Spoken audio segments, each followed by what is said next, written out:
James Walls décrit le processus de signature de Saints. Ça a été comme un rendez-vous. Waouh, quelle phrase, quelle belle traduction encore.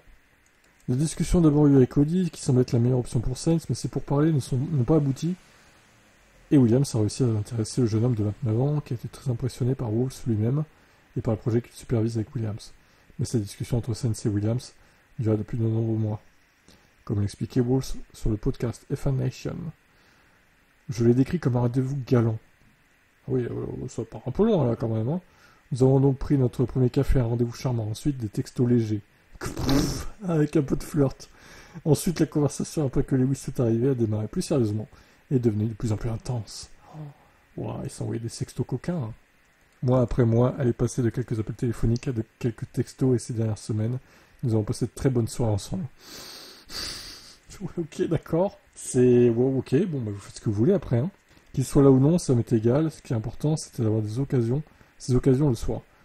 Euh, L'une d'entre elles a eu lieu en Autriche. Il s'agit simplement de comprendre ce qu'il est, ce qu'il représente, où il en est dans sa carrière, où il veut aller. Et c'est juste 2 heures de très bonnes discussions. Ces conversations se sont poursuivies après Spa.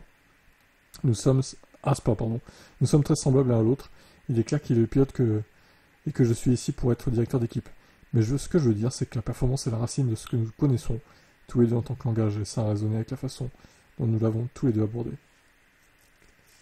Alors, James Wolfe, lui, il enjolive tout, en fait. Il vit un peu dans un monde de guimauve. J'ai déjà remarqué ça, même dans ses interviews et tout.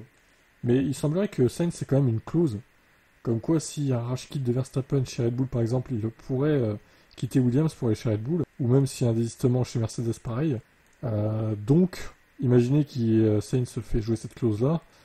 Le discours sera plus le même, hein, du coup, je pense, pour James. Hein. Là, il est très content, évidemment, mais à tout moment, il se barre, en fait, Sainz. Et même s'il se barre pas pour l'année prochaine, il pourrait se barrer pour 2026, en fait. Donc bon, à sa place, bon, je me méfierais quand même de Sainz. Hein. Quel est votre avis?